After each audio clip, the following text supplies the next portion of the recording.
The chair recognizes Representative Fleming for a motion. Thank you, Mr. Speaker. I move that the House agree to the conference committee report, adopt the conference committee report on SB 127. The clerk will read the conference committee report on Senate Bill 127. The Committee on Conference on Senate Bill 127 recommends that both the Senate and the House of Representatives recede from their positions in the attached Committee on Conference substitute to Senate Bill 127 be adopted. For the Senate, Senator Burke of the 11th, Senator Jeffries of the 17th, Senator Ligon of the 3rd. For the House, Representative Fleming of the 121st, Representative Reinders of the 152nd, Representative Hamilton of the 24th. Chair recognizes Representative Fleming to explain the Committee of Conference report on Senate Bill 127. Thank you, Mr. Speaker. Ladies and gentlemen of the House, the conference committee report on Senate Bill 127 is the elections ethics bill that we passed earlier through this House with some exceptions, and let me explain those to you. Under Section 1 is a portion that we passed previously a couple of times. This is a section where if you do not have your ethics fines paid, you cannot qualify to run for office. The only change in that area is we added in there a notification requirement to make sure you or any of your local officials who have fines have been notified by the proper elections officials, and you have a cure period, a 10-day period, to go back and make sure that you get paid any ethics fines that you may have. That's the only difference in the bill that was passed twice earlier by the House. Sections 2 through 18, the bulk of the bill, are actually Chairman Hamilton's House Bill 121 that was passed unanimously by the House. That is basically the Secretary of State's update bill on elections where they make small changes here and there. Like I said, that portion of the bill passed out unanimously by the House. Section 19 is the local officials part. This is the part of the bill which, once again, has already passed this House twice, where we know and acknowledge that during the years 10, 11, 12, and 13, there were significant problems at the Ethics Commission with the computer filing when we required our local mayors, city councilmen, county commissioners to file electronically. There was an audit report done, as I have mentioned before, that found significant problems there. This is the part of the bill which allows the Ethics Commission to deal with those problems, and when they find necessary and appropriate, relieve some of the fines that were placed upon your mayors, your city councilmen, and your county commissioners. There were a couple of small tweaks to that section, really minor. The evidentiary standard of how the appellate process took place was changed to an intermediate standard. Some language that had passed earlier by this legislature saying that if you hadn't raised $2,500 or spent $2,500 that you were forgiven from having to report was made retroactive to those troubled years of 10, 11, 12, and 13. There are two parts that are not in this bill that were taken out that were previously passed by the House. One part is the party caucus contributions provision.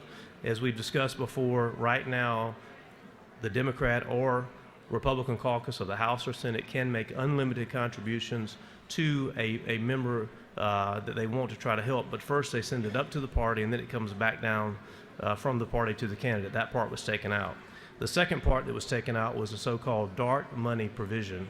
That was the provision whereby we were going to make, in Georgia, these independent expenditure groups or these dark money groups show who their donors were and how they spent their money. That provision has been also taken out of the bill.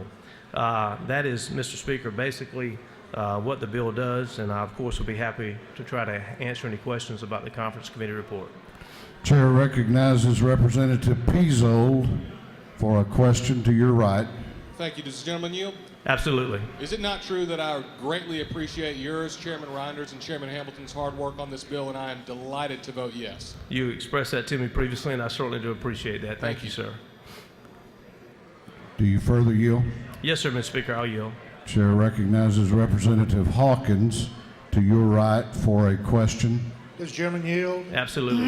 I have many of my colleagues been getting emails about the portion of this bill that created or required a list of those donors. That has been also taken out of this bill? Yeah, that was a so-called dark money section Right. that has been taken out. That is correct. I just want to verify that. Thank Yes, you, sir. Absolutely. Chair recognizes Representative Gravely to your right for a question. Thank you, Mr. Speaker. Does the gentleman yield? Yes, sir.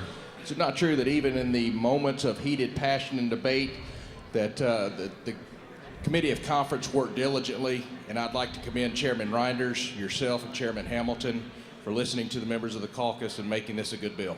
I appreciate that, and thank you so much. Thank you. Would the gentleman yield for a question or two from the chair? Yes, sir, I will, Mr. Speaker. Is it not true, Representative, that the bill came out of the Senate committee in the exact form that it was passed by this House after having been approved by a House committee? Yes, sir, substantially that is true. Particularly the dark money section was passed by the Senate Ethics Committee.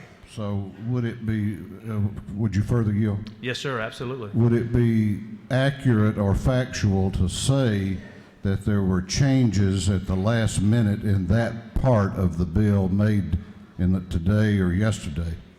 Yes, sir, that is correct. The House passed this before Day 30 crossover day and then passed the Senate bill again with the House language in it on dark money and party caucus contributions, and those are the two parts that were taken out just in the past few hours. And is it not further true that what that provision simply would have done would have put those groups that spend money, raise money and spend money to influence the election or defeat of a candidate, whether he or she be a Republican, a Democrat, or an independent, on the same level playing field with what those of us who are candidates have to do in terms of being open and transparent with where we get our money and how we spend it? Yes, sir, Mr. Speaker, I think that is exactly correct. In fact, that is the trend as we can see it across the nation, that the states are adopting policies whereby if you're going to spend money on a campaign or collect from donors, that you do have to show, you can spend however you want, but you have to show where the money came from and where the money went to. So I think your description of that is absolutely correct. Would you yield for maybe one or two more? Absolutely, Mr. Speaker. Is it not further true that that the conferees on the House side and the chair met and decided that this issue is important and deserves accuracy and truth, and that we decided that we'll take the interim to educate people with the facts as opposed to things that are not factual that are hurled in here at our members at the last minute? Yes, sir, Mr. Speaker, that is absolutely correct, and I hope that we do take the break for a chance to do that. There were offers made to resolve some of those problems that were given to us, and we made prepared three provisions to offer to the Senate to do that. But you are correct, they were refused, and the misinformation that was spread on part of this is very disappointing to me, and I think that over the break we can probably educate not only our members but the groups who are out there that there's nothing to be afraid of a little sunshine. And is it not true, final question, if you will yield? Yes, sir, absolutely. That we will simply believe that the people of Georgia deserve transparency and sunshine by all of those people who participate in the political process, and not just the candidates. Amen. What purpose does Chairman Hamilton rise? Parliamentary inquiry, Mr. Speaker. State your inquiry. Isn't it true, Mr. Speaker, that the issue of transparency and accountability and advocacy activity is very important to many members of this body? I believe that to be true. Further inquiry? State your inquiry. Isn't it further true that the House may need to revisit this issue over the coming months and next year to ensure that fairness among all those that are involved in this important policy debate regarding this state and its future? I would concur. Thank you. What purpose does Chairman Reinders rise? Thank you, Mr. Speaker. Parliamentary inquiry. State your inquiry. Is it not true that there's no such thing as selective sunshine?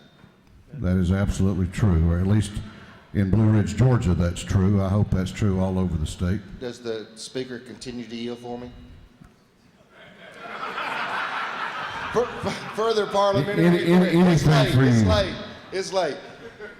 Is it also not true, Mr. Speaker, that there's no such thing as selective transparency? That is true. further parliamentary inquiry, if I State your may. further parliamentary inquiry. This body had 13 no votes on the exact same legislation twice because we believe in transparency and doing the right thing and showing sunshine to the people of Georgia. And when we took that to the Senate, it went nowhere because of misinformation in the last 24 hours. Is that not true, Mr. Speaker? I've seen a lot of misinformation in the last 24 hours. And finally, Mr. I hope Speaker. that's responsive to your question. It is. Thank you, Mr. Speaker. Finally, my last parliamentary inquiry is State your last parliamentary inquiry. I really hope that this is something that we can work on during the summer. Thank you, sir. No further questions? Is that not true? I yield the will, Mr. Speaker. Thank you. On the adoption of the Conference Committee report on Senate Bill 127, all those in favor of the adoption of the Conference Committee report will vote aye. All those opposed will vote no, and the clerk will unlock the machines.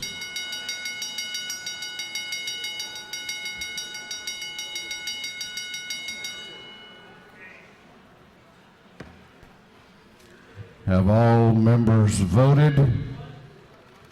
Have all members voted? If so, the clerk will lock the machines. On the adoption of the Conference Committee report on Senate Bill 127, the ayes are 164, the nays are 4.